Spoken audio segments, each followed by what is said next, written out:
Dünyanın kendi ekseni etrafında dönüş, güneş etrafındaki dolanma hareketi evrene bakış açımızı değiştirir. Yıldız ve takım yıldızlarının konumları sene içinde değişir. Gezegenler gökyüzünde hareket eder, kuyruklu yıldızlar gökyüzünde belirir ve sonradan kaybolur. Astronomik cisimler örtütme ve tutulmaya neden olacak şekilde hızlanır ve kısa sürede çok sayıda meteor görmemizi sağlayan meteor yağmurları da gerçekleşir. Önümüzdeki yıl boyunca görülecek çok sayıda büyüleyici gök olayı olacak. Sizlere bunları öngördüğümüz şekilde takdim edeceğiz dostlarım. Gün gün ve ay ay nelerin gerçekleşeceğini bu video içerisinde bulabileceksiniz. 12 Ocak Merkür en büyük uzanımda. Merkür Güneş'e en yakın gezegen ve dünyanın 365 günlük yörünge sürecine kıyasla Güneş'in etrafında bir turunu sadece 88 günde tamamlıyor. Merkür gökyüzünde Güneş'ten asla çok uzaklaşmaz. Bu nedenle onu sadece gün doğumundan önce ya da gün batımından sonra kısa bir süre alacakaranlık gökyüzünde görebiliriz. Merkür genellikle alacakaranlık gökyüzünün rengi içinde kaybolur. Ancak bakış açımıza göre Güneş'ten uzaklaştığında onu çıplak gözle oldukça net bir şekilde de görebiliriz. Eğer 12 Ocak sabahı saat 7 sularında dışarı çıkarsanız doğu ufkunda bakır renginde bir parıltı göreceksiniz. İşte bu Merkür'dür. Eğer göremiyorsanız bir dürbünle gökyüzünü taramayı deneyin. Mutlaka karşınıza çıkacak. Fakat güneş doğduktan sonra kesinlikle bakmayın. Çünkü bu çok tehlikeli ve yanlışlıkla güneşe bakarak kendinizi kör edebilirsiniz.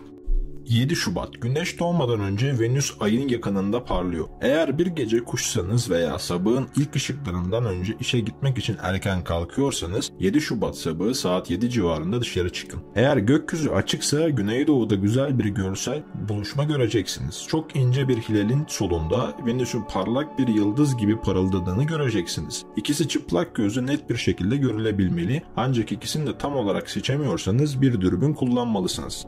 14 Şubat Ay gökyüzünde Jüpiter'e yakın konumda. 14 Şubat akşamı karanlık çökerken birçok çift ceketlerini ve paltolarını giyip romantik bir sevgililer günü yemeği için dışarı çıkacak ya da baş başa sakin bir gece geçirmek üzere evlerinde olacak. Ancak planlarınızdan veya evinizin rahatına kapılmadan önce bir dakikanızı ayırıp gökyüzüne bakın. Gün batımından sonra gökyüzünün karardığı güneybatıda İlale evresinde parlayan ayın sol üst tarafından parlayan bir cisim göreceksiniz. Bu Güneş sistemindeki en büyük gezegen olan Jüpiter. Bu yakınlaşma gece yarısı civarında Ay ve Jüpiter batana kadar görülebilecektir. Mart ayı. Pons Prongs kuyruklu yıldızı. Kuyruklu yıldızlar gece gökyüzümüzün nadir ziyaretçileri değiller. Ancak çıplak gözle ya da dürbünle görülebilecek kadar parlak hale gelmeleri nadirdir. Bu ay Pons Prongs adlı bir kuyruk yıldız dürbününde görülebilecek kadar parlak hale gelebilir. Bu kuyruk yıldızları Güneş'in etrafında 71 yılda bir dolanıyor ve en son 1954 yılında görüldü. Kuyruklu yıldız Mart ayı boyunca Andromeda'dan Koç'a doğru hareket edecek ve büyük olasılıkla dürbünle kolayca da görülebilecek. Mart ayı galaksi mevsimi. Her mevsimin kendine özgü bir gökyüzü var ve gök cisimleri yalnızca o kendi mevsiminde görülebilir. Kış gökyüzü parlak renkli, mücevher gibi yıldızları ve muhteşem takım yıldızlarıyla tartışılmaz bir şekilde güzel olsa da bahar gökyüzü birçok gözlemcinin favorisi. Bunun nedeni takım yıldızlarının fırtınalı bahar havası izin verdiğinde gözlemcilerin teleskoplarıyla izini sürebilecekleri çok sayıda sönük ve ilgi çekici galaksi içermesi. Gözlemciler Mart ayında teleskoplarına her ikisinde bolca galaksi içeren Aslan ve Başak takım yıldızlarına doğru çevirirler.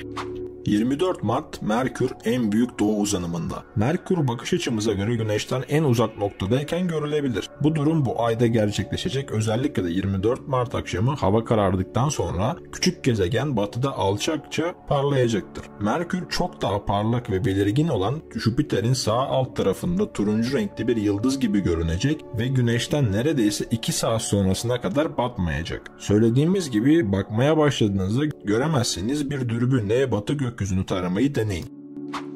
8 Nisan Güneş tutulması seyahatine çıkmaya hazır mısınız? Ay doğrudan Dünya ile Güneş arasında geçtiğinde Güneş'in diskini kaplar ve onu gökyüzünde hayalet gibi bir pusla çevrili zifiri karanlık bir deliğe dönüştürür. Tam Güneş tutulması sadece birkaç saniye ile birkaç dakika sürer.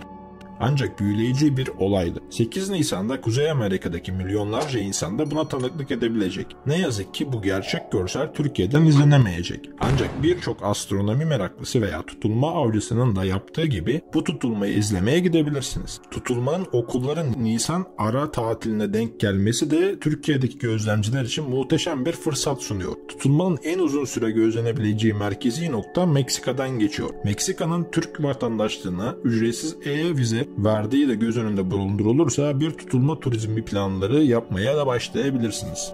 10 Nisan Ay 2 gezegen ve bir kuyruklu yıldızın buluşması. 10 Nisan akşamı gün batımından sonra batı gökyüzünde çok nadir görülecek bir şey olacak. Ay 2 gezegen ve bir kuyruklu yıldız bir araya gelecek. Ay çıplak gözle görülebilen parlak mavi beyaz bir yıldız gibi görünecek olan Jüpiter'in sağ alt tarafında parlayan ince bir hilal olarak görünecek. Jüpiter'in yakınında sol üst tarafında dürbünle yeşil bir leke olarak görülebilen Uranüs bulunacak. Pons Bronx ve Ay ve Jüpiter'in sağ alt tarafında dürbünle neredeyse kesinlikle görülebilecek kadar parlak olacak. En iyi görüntüler saat 20.30'dan sonra olacak.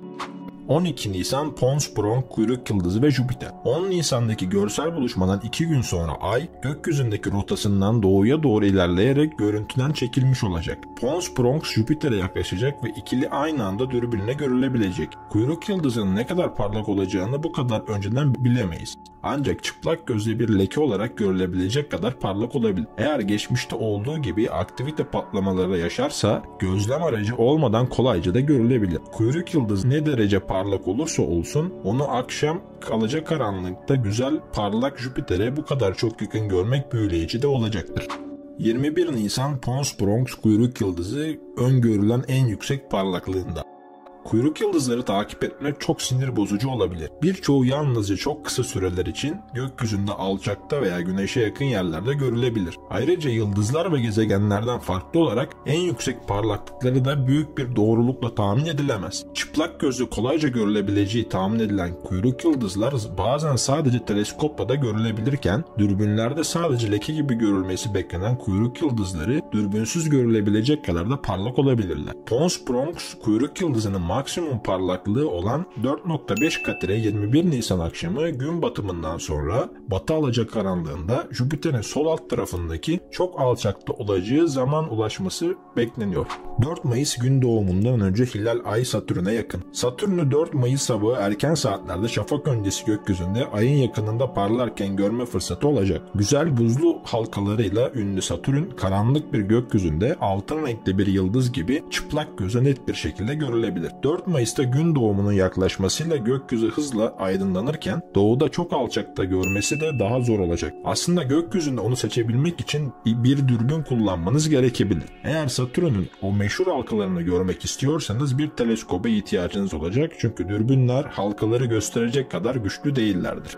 Haziran, gece ışıldayan bulutlar. Anlaşılacağı üzere amatör astronomlar bulutlardan nefret eder. Gece gökyüzünde görünen tüm büyüleyici olayların üzerine örterler ve büyük bir heyecanla beklediğimiz meteor yağmurlarını, tutulmaları, kuyruk yıldızlarını ve kuzey ışıklarını gösterilerini görmemizi engellerler. Ancak birçok yıldız gözlemcinin görmeyi dört gözle beklediği bir bulut türü var. Gece ışıldayan bulutlar yalnızca yaz aylarında görülür. Bazıları için bunlar bulut işte diyerek küçümsense de birçok kişi bunların gökyüzünün en güzel manzaralarından biri olduğunu düşünüyor. Atmosferin yüksekliklerinde uzayın en ucunda bulunan bu buzlu bulutlar gece gökyüzünde genellikle gece yarısından sonra kuzeyin alçak kesimlerinde gümüş mavisi dalgalar, dallar, çizgiler ve tüyler şeklinde görünürler. Uzay ışıklarının aksine ortaya çıkışları tahmin edilemez. Ancak sosyal medyadaki gece bulutu gözlem gruplarını takip ederek uyarıları alabilirsiniz. En iyi manzaraları görmek için erken saatlere kadar ayakta kalmaya hazırlıklı olun.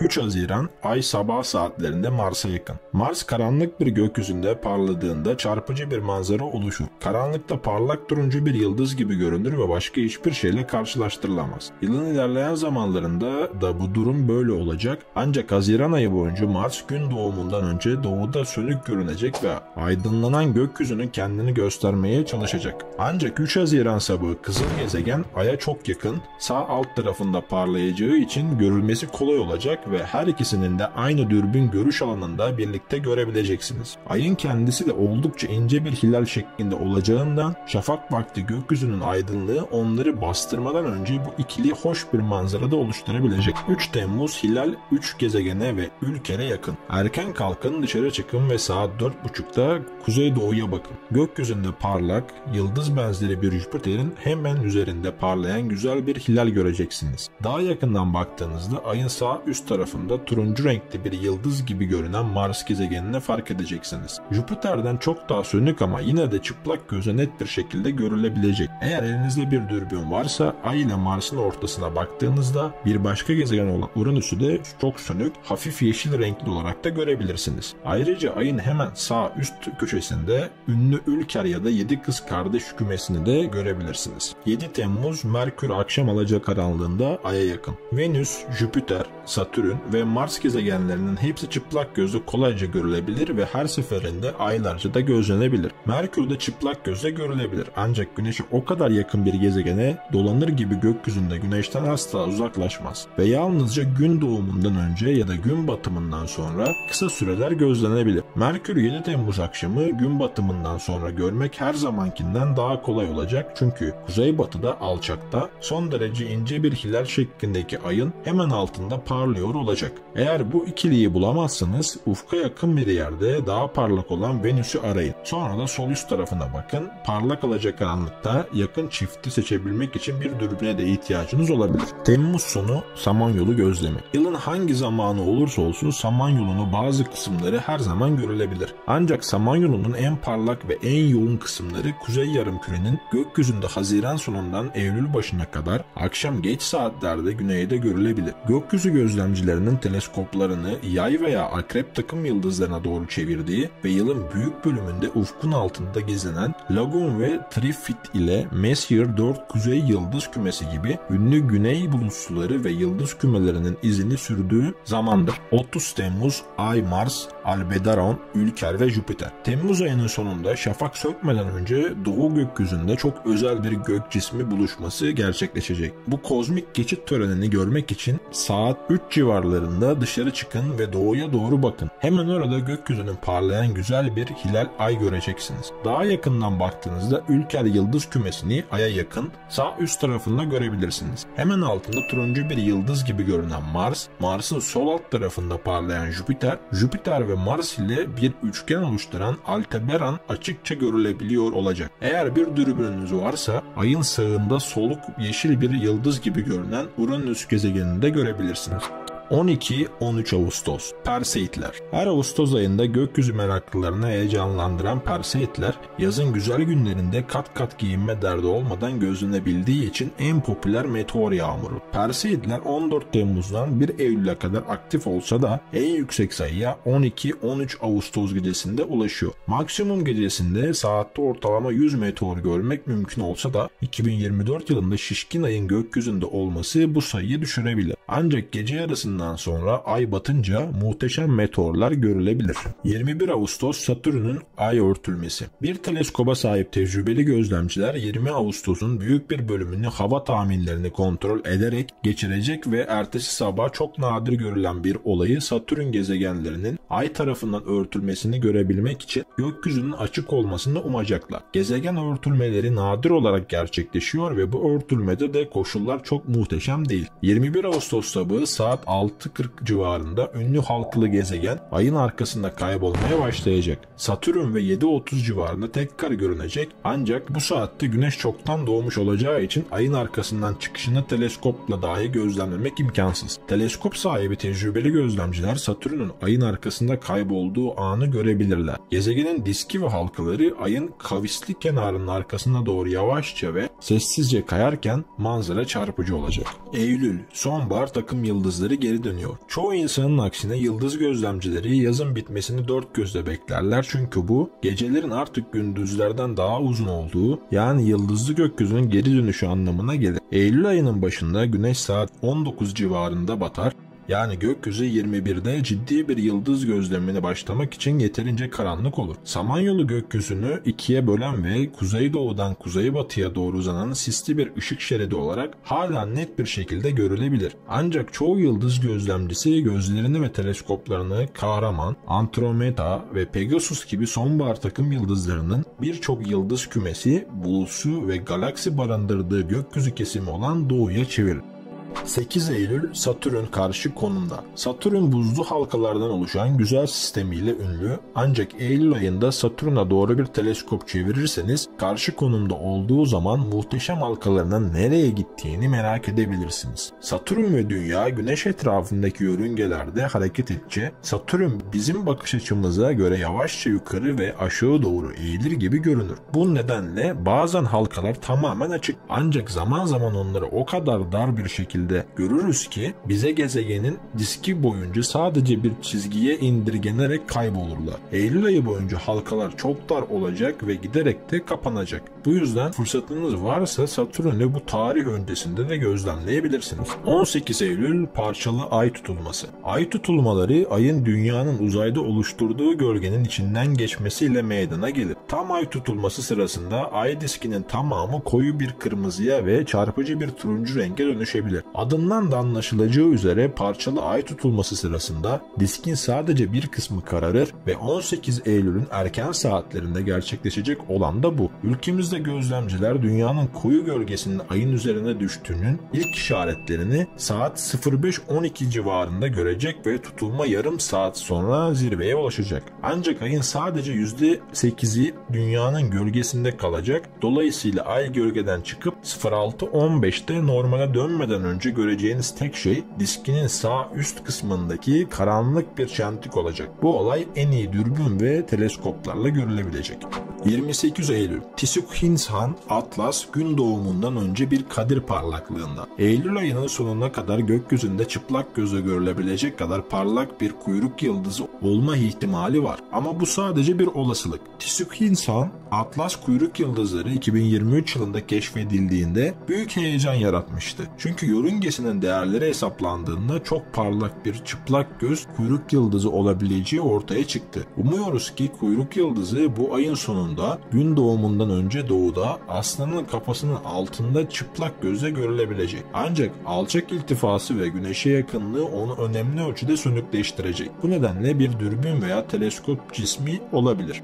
Tabii ki bizi şaşırtabilir ve uzun, parlak bir kuyruk oluşturulabilir. Ama bunu bekleyip görmemiz gerekecek. 2 Ekim halkalı güneş tutulması. 2 Ekim'de çok nadir ve güzel bir astronomik olay gerçekleşecek. Ayın güneş diskini tamamen kapladığı tam güneş tutulmasının aksine halkalı tutulmalar sırasında ay güneş diskinin tamamını kaplayamayacak kadar uzakta. Bu tutulmalar sırasında ayın etrafında genellikle ateş çemberi olarak adlandırılan bir güneş ışığı halkası oluşur. Bu halka çok ince olmasına rağmen tutulma sırasında güneşe dürbün veya filtre takılmamış gibi teleskoplarla bakan herkesi kör edecek kadar da parlak. Bu tutulma sadece Paskalya adası ve Güney Amerika'nın güney ucundan görülebilecektir. 13 Ekim Tisukinsan Atlas kuyruk yıldızı gece gökyüzünde görülebilir. Ayın başlarında şafak öncesi ufkun hemen üstünde parlayan Tisukinsan Atlas kuyruk yıldızı şimdi akşam gökyüzüne doğru hareket edecek. Kuyruk yıldızları güneşin etrafında dolandıktan sonra alacakaranlık dinde parlak yıldız Arcturus ile çok daha parlak Venüs gezegeni arasında görünecek. Kuyruk yıldızların ne kadar parlak görülebileceğine dair bazı çılgın tahminler var. Ancak bunların hiçbirini gerçekleşmeyebilir. Öncelikle kuyruk yıldızları güneşle randevusundan sağ çıkamayabilir ve Ison kuyruk yıldızı gibi parçalanabilir. Ancak eğer hayatta kalırsa dürbünle sadece bir leke olarak görülebilse bile Ekim ayının ortasından sonuna kadar akşam alacakaranlığında aramaya değer olacak. Eğer uzun bir kuyruğu olursa oldukça etkileyici bir manzara da sunabilecektir.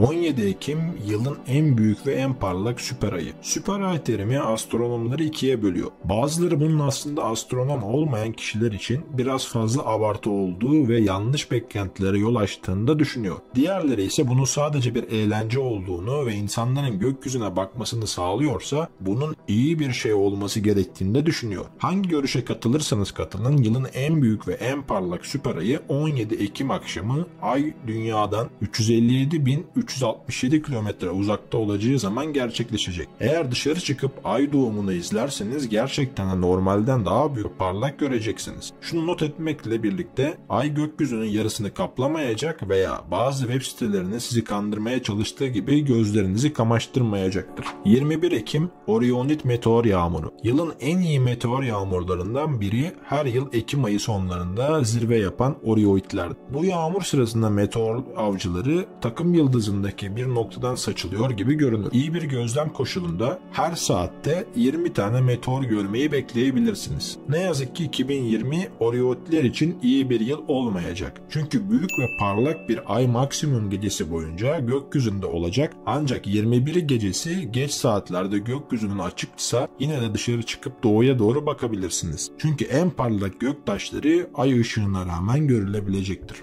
17 Kasım Leonid meteor yağmuru. Her yıl Kasım ayının ortalarında Dünya Temple adlı bir kuyruk yıldızının geride bıraktığı uzay tozu akıntısının içinden geçer. Bu tozu parçacıkları atmosferde yanarken gökyüzünde bir ışık yıldızı görürüz. Halk arasında yıldız kayması olarak bilinen meteorlardır. Akıntının en yoğun olduğu bölgelerde 17 Kasım gecesi geçtiğimizde Lenoidler olarak bilinen meteorları görürüz. Lenoid meteorlar Aslan takım yıldızından saçılıyor gibi görünürler. Her 33 yılda bir Lenoidler bir aktivite patlaması yaşar ve saatte binlerce meteordan oluşan bir fırtına üretebilirler. 2024 o yıllardan biri değil. Bu sene Lenoidler genel olarak zayıf geçecek çünkü yine gökyüzünde büyük, parlak bir ay olacak. Ayın ışığı en parlak meteorlar hariç hepsini boğacak. Ancak yine de 17'sinde gece yarısından sonra dışarı çıkarsanız Aslan takım yıldızlarından saçılan birkaç parlak meteor görebilirsiniz. Aralık, avcının dönüşü ve kış yıldızları. Sonbahar gökyüzünün bazı güzel teleskopik manzaralarda dahil olmak üzere birçok cazibesi var. Ancak yıldız gözlemcileri her zaman Aralık ayını dört gözle beklerler. Çünkü o zaman büyük, parlak ve renkli kış yıldızları ve takım yıldızları gökyüzüne geri gelirler. Aralık ayının başlamasıyla birlikte Güneş, yıldız gözleminin akşamın erken saatlerinde başlamasına olanak tanıyacak kadar erken batıyor ve ışık kirliliği altında bile kış gökyüzü sonbaharındakinden çok daha fazla yıldızla dolu görünüyor.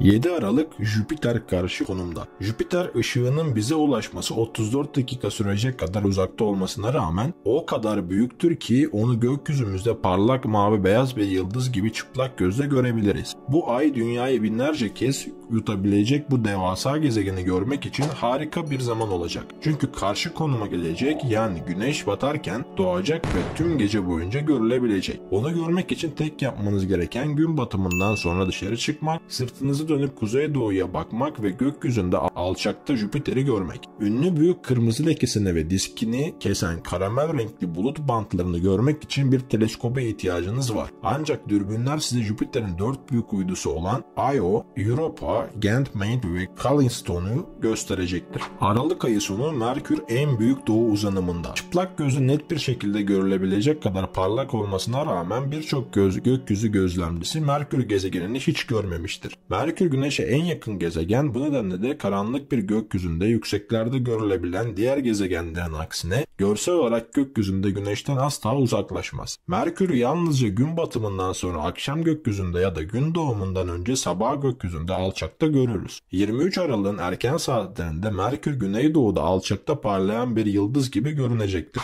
Tüm yıl meteor yağmurları. Eğer doğru zamanda doğru yere bakacak kadar şanslıysanız yılın her gecesi meteorları görebilirsiniz. Ancak yılın belirli zamanlarında bir meteor yağmurunda gökyüzünün aynı bölgesinden yayılan normalden daha fazlasını göreceğinizden emin olabilirsiniz. Bunlar dünya eski bir kuyruklu yıldızın ardında bıraktığı tozlu parçacıkların arasından geçtiğinde meydana gelir. Her yıl bir düzineden fazla büyük meteor yağmuru ve çok daha fazla sayıda küçük meteor yağmuru gerçekleşir. İşte 2024'teki meteor yağmurları için bir rehber, saatte maksimum meteor sayısı için verilen değer karanlık ve ayın olmadığı bir gecede gözlem koşullarının mükemmel olması durumunda göreceğiniz sayıdır.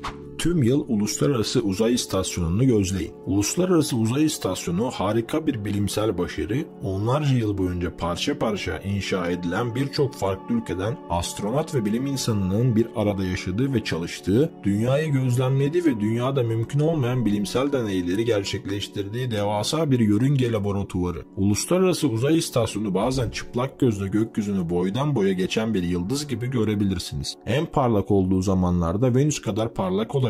Gökyüzünde nerede ve ne zaman görülebileceğini bilmek istiyorsanız telefonunuz veya tabletiniz için bir uygulama indirebilir veya bulunduğunuz yerden ne zaman görülebileceğini hesaplayan web sitelerinde kullanabilirsiniz. Tüm yıl kuzey ışıklarına dikkat. Kuzey ışıkları ya da Aurora Borealis doğanın en muhteşem manzaralarından biridir. Güneşteki patlamaların dünyaya doğru yüklü parçacıklar göndermesi ve bunların manyetik alanımızla etkileşime girmesi sonucu oluşan kutup yıldızları, sallanan yeşil ışık perdeleri ve mavi ya da kırmızı sütunlar gibi görünebilir. En sık kuzey kutbu yakınlarında görülürler ancak bazen daha güneyde, orta enlemlerde de görülebilirler. 2025 yılında Güneş en büyük etkinlik dönemi olan Güneş maksimumuna yaklaşırken çok fazla kuzey ışığı aktivitesi olacak. Güneş maksimumu yaklaştıkça aktivitenin yüksek olduğu dönemlerde 5-6 Kasım gecesi olduğu gibi Türkiye'nin kuzey illerinden bu muhteşem ışık şovunu görmek mümkün olabilir. Türkiye'den gözlenmesi çok nadir olsa da bu konuda uyarı veren siteleri takip edebilirsiniz. Tüm yıl güneş lekeleri. Güneş lekeleri güneşin yüzeyinde bazen dünyadan çok daha büyük olan ve parlak yüzünde koyu mürekkep lekeleri gibi görünen manyetik bozukluklar. Güneş maksimumu yaklaştıkça ve güneşin aktivitesi arttıkça güneş üzerinde giderek daha fazla güneş lekesi görülür. Ancak bunları güvenli bir şekilde görmek için özel ekipman ve teknikler gereklidir. Dürbün ya da teleskop kullanarak güneşin görüntüsünü bir ekrana yansıtabilir veya teleskobunuza güneşe doğrudan veya güvenli bir şekilde bakmanızı sağlayacak özel bir güneş filtresi takabilirsiniz. Ayrıca yerdeki teleskoplar veya uzaydaki uydular tarafından çekilen güneş görüntülerini gösteren uygulamaları veya web sitelerini kullanarak güneş lekesi faaliyetlerini takip edebilirsiniz. Tüm yıl ayı takip edin. Ay gözlemi genellikle hafife alınabilecek ancak ay kendi başına büyüleyici bir dünyadır. Çıplak gözle bakıldığında gökyüzünde hareket ederken şekil değiştirdiği görülür. Gün batımından sonra batı gökyüzünde alçakta asılı duran ince bir hilal şeklindeki yeni aydın 2 hafta sonra parlak ve yuvarlak bir dolunaya dönüşür. Ardından sabah gökyüzünde tekrar ince bir hilale dönüşür. Dürbünler parlak çarpma kraterlerini ve yüzündeki donmuş lavlardan oluşan geniş karanlık denizleri, teleskoplar ise sayısız pürüzlü dağ zincirini, dolambaçlı vadileri ve en büyük kraterlerden yayılan parlak enkaz ışıklarını ortaya çıkarır. Ayı kraterleri yakınlaştırmanıza ve hatta Apollo iniş alanlarını keşfetmenize olanak tanıyan Google Moon kullanarak da keşfedebilirsiniz. 2024 yılının sonunda Artemis 2 görevi NASA astronotlarını 10 yıllar sonra ilk kez Ay'a ve çevresine taşıyacak. 15. videomuzun da sonuna geldik dostlarım. Bu videoda sizlere 2024 yılı içerisinde gezegenlerle ilgili ve evrenle ilgili ne gibi gelişmeler olacağından bahsetmek istedim. Biraz uzun bir video oldu. Normalde bu kadar uzun bir video çekmiyorduk. Fakat bir video içerisinde bir yılda olup biten her şeyden haberdar olmanızı istedim. Umarım sonuna kadar videoyu izlemişsinizdir ve merak etmişsinizdir. Bundan sonraki serimizde 5 veya 6 video sonra uzay serisini bitirip farklı bir seriye geçmeyi planlıyorum. O yüzden son videolarımız diyebilirim bu serinin. Ondan sonra farklı bir bölüme geçeceğiz. Sizleri yine şaşırtmaya devam edeceğiz. Eğitim Masası ailesi büyümeye devam ediyor. 785 kişiye ulaştık ve bundan sonraki aylarda ve yıllarda bunun yavaş yavaş da olsa güzel bir şekilde iyi bir kitleye sahip olacağımızı düşünüyoruz. Hepinize teşekkür ediyorum. Hepinizin videolarımıza destek olmasını, videoları özellikle beğenmenizi ve yorum atmanızı sizlerden istiyorum dostlarım. Bir dahaki video gelene kadar kendinize çok çok iyi bakın. Eğitim Masası ailesi görüşmek üzere.